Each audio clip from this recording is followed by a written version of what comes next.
entire White House is one giant grift. Donald Trump and his friends are in power in order to use their access to government to make money. It stinks, and we should get to the bottom of it.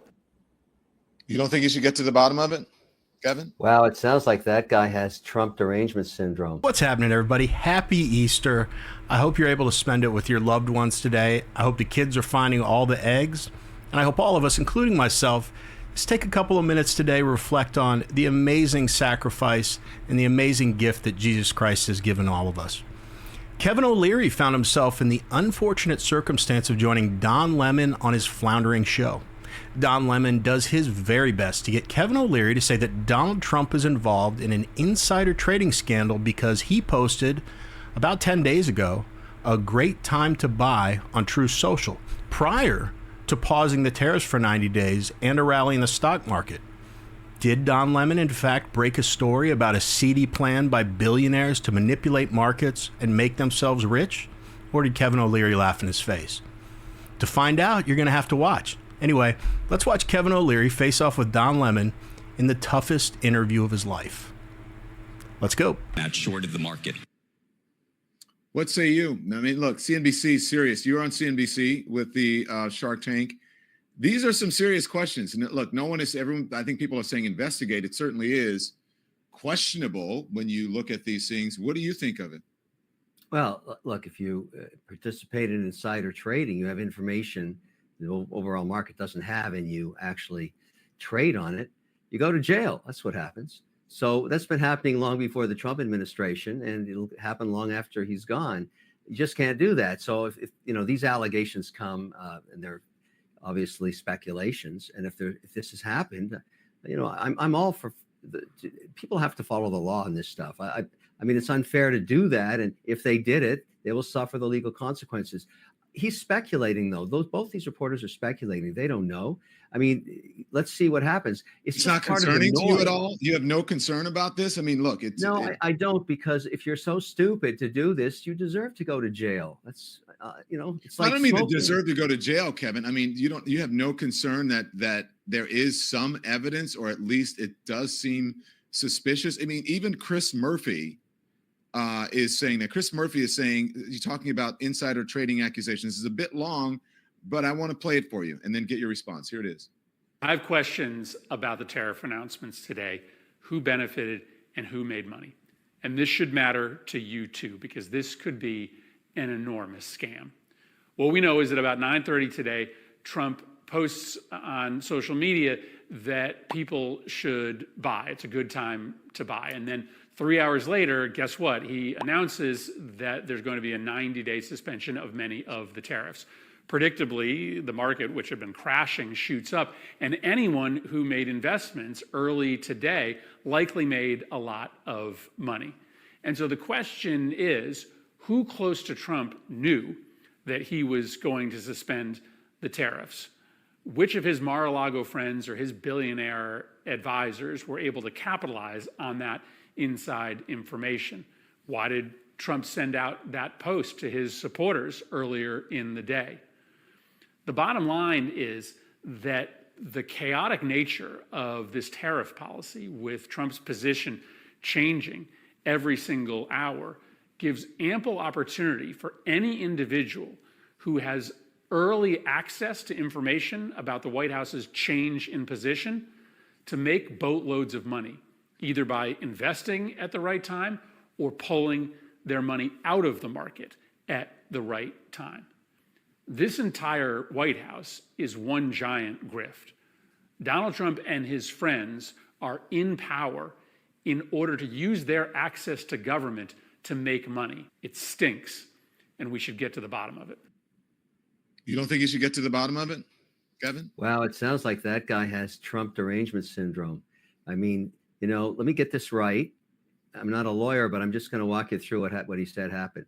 Trump posts globally, good time to buy. So everybody knows, hypothetically, because it's not hiding anything. And then the market goes up. Just as likely it goes down. I mean, every day the volatility has been absolutely extraordinary. But he already told the whole world to buy. And then, according to this guy, everybody buys. Where's the insider trading? I don't get it. You have no problem with a president telling people it's time to buy? I mean, you think that that is appropriate for a president to What say? I heard was a "Buy"? president that was a cheerleader for America. That's what I heard. Now, look, I understand. Well, hang on, Kevin. Hold on. 50% Hold of on. the Hang on, Kevin. population- Hold on. Just 1 second. I'm going to let you get it out. Can we just put the tweet back up of what Donald Trump, let's put it up, what he said. No, the one where he said it's a good time to buy. He put up a tweet that said, it is a good time to buy. It's not like a cheerleader. He's telling people to go buy, Kevin. Come on, man. Yeah, he's telling people to go buy the American index. What the president's supposed to do that. He's supposed to. I get it. I actually do. If all I had heard for the last 10 years is that Donald Trump's a monster that's going to ruin our country, what possible other conclusion would I draw from a tweet like that? So while I do have patience for those that see Donald Trump this way, my patience is running out. Like I said, it's been almost 10 years of lies about him that have proven to be lies. At some point, it's like, I've given you all the information. If you choose not to see what's going on, there's nothing I can do. Because it is a choice to view him this way. There are 8 trillion channels like mine. You have accurate information at the tips of your fingers, and a bunch of really smart, respected people have gotten the message. At this point, I almost feel like you have to be choosing hatred over facts. To those people, I genuinely feel sorry for them. Because if they have that much built-up animosity over Donald Trump, whom they've never met and never will, imagine how awful they are to the people in their own lives. The reason I'm empathetic is because, however largely self-inflicted, it's gotta be an unhappy existence. But to the rest of you, come on everyone. If you got a couple of brain cells to rub together, just be honest with yourself. Donald Trump's not out to get you. You're getting in your own way. A tweet telling the entire world, not a select group of people in a back room, is hardly market manipulation or insider trading. Not to mention that message was subjectively interpreted.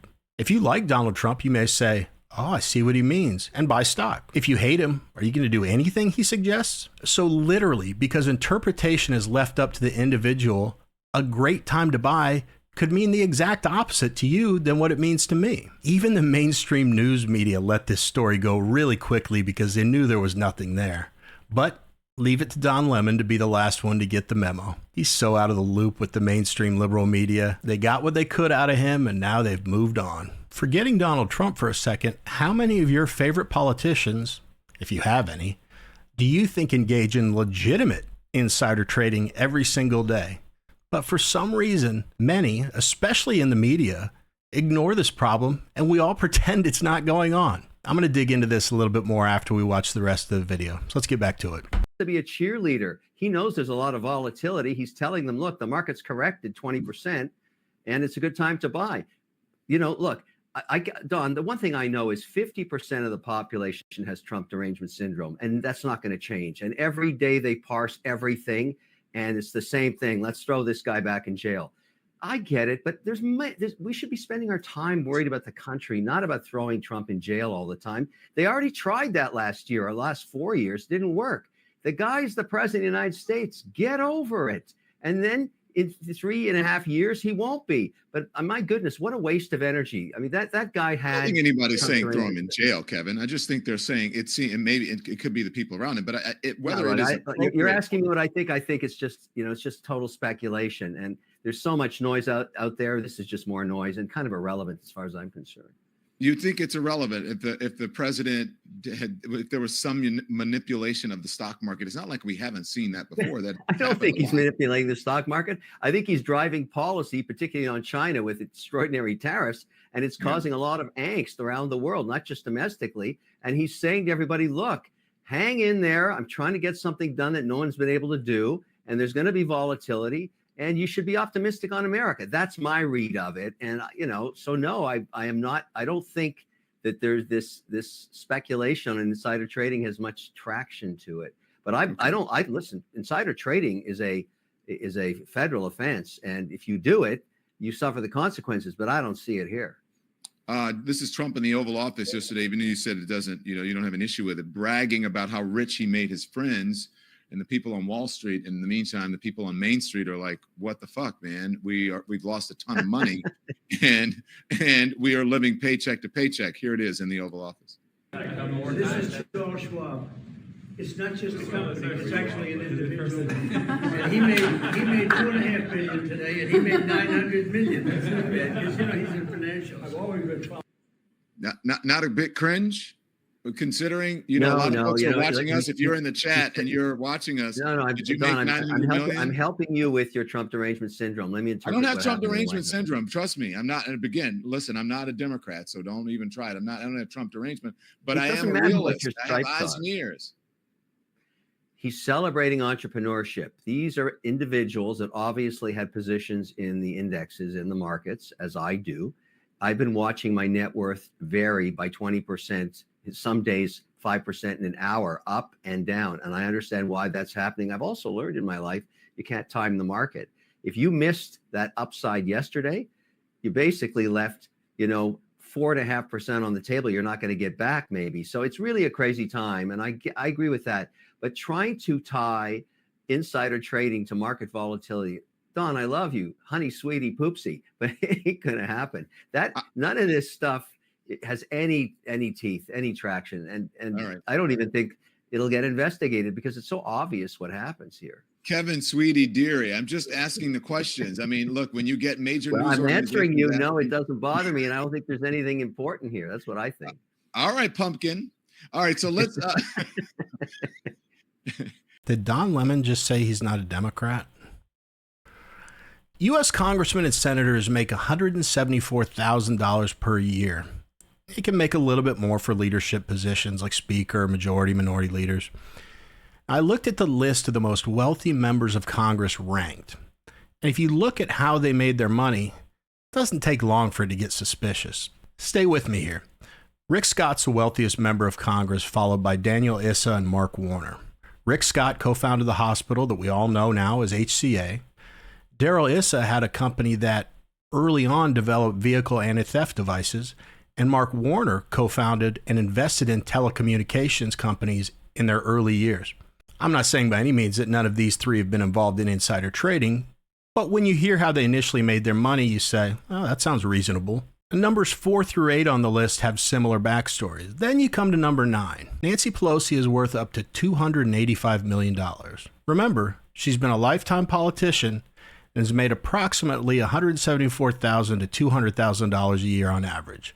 In the comments section where it talks about how they made their money, it says Pelosi's wealth is largely attributed to her husband's investments in real estate and venture capital.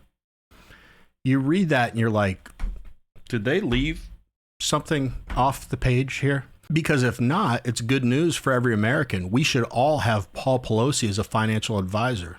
If they did that, we'd see an end to poverty as we know it. Then you're reminded of 2022 when she and her husband bought $1 million worth of NVIDIA call options right before a congressional vote on semiconductor subsidies. And then, of course, there was 2024 where Paul Pelosi sold about $500,000 worth of Visa stock just before the DOJ filed an antitrust lawsuit against them.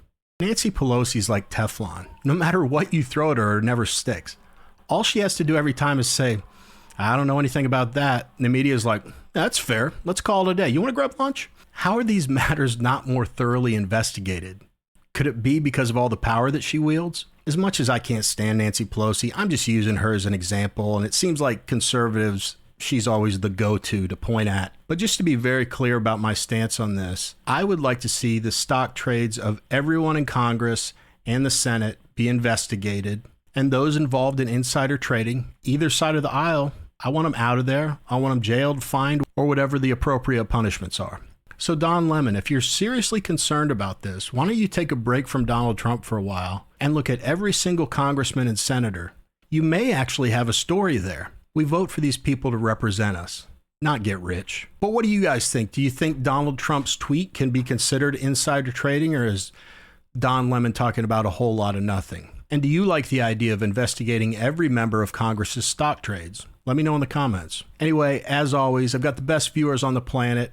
I hope you are having a wonderful Easter with your family today. Never forget, Jesus loves you. See you guys.